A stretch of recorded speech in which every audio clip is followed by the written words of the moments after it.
Hello दोस्तों, हमारे channel पर आपका स्वागत है। आज हम इस वीडियो में जानेंगे एकादशी व्रत करने से क्या लाभ मिलता, इस दिन क्या करना चाहिए, व्रत कैसे करें, पूजा कब करें, पारण कब करें।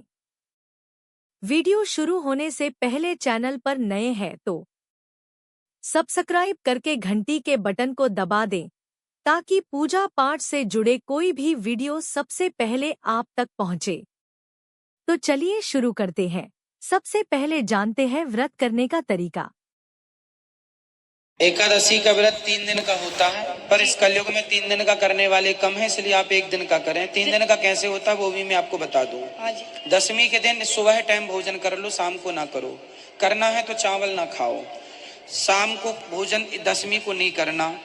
एकादशी को जल्दी उठ के भगवान का पूजन करना, कुछ नहीं खाना, फलाहार कुछ खा सकते, फल फूल।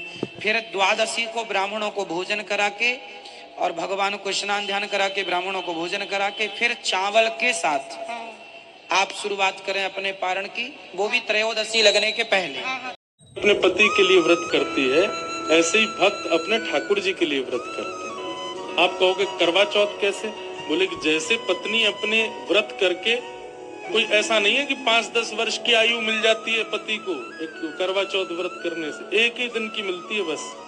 एक दिन पूरे दिन पत्नी कुछ नहीं खाती, तो फिर जब पति को देख करके जल पीती है, अन्न खा लेती है, तो करवा चौथ का पूरे दिन की किए हुए व्रत से एक दिन की आयु जो पत्नी को मिली वो अपने पति को दे देती है। ठीक वैसे ही जब एकादशी के दिन वैष्णव व्रत करता है, व्रत करके शाम को ठाकुर जी को देख करके जब प्रसाद ग्रहण एकादशी का पाता है, तो ठाकुर जी से निवेदन करता है, हे नाथ मेरे पास देने को कुछ नहीं है, पर आपने मानव को सबसे बहुमूल्य दिया है कि वो जीवित है।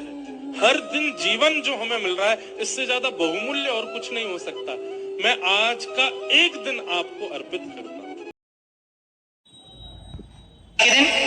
सवेरे जल्दी जागो, स्नान करो, स्नान करके पूजा आरती ठाकुर जी को स्नान कराओ, दूध से, दही से, घी से, शक्कर से, जो आपकी श्रद्धा, गंगा जल, लड्डू गोपाल जी को खूब स्नान कराओ, पूजा करो, है ना, कपड़े पहनाओ, आरती उतारो, प्रार्थना करो, हे प्रभु मैं आपको कभी भूलूं नहीं।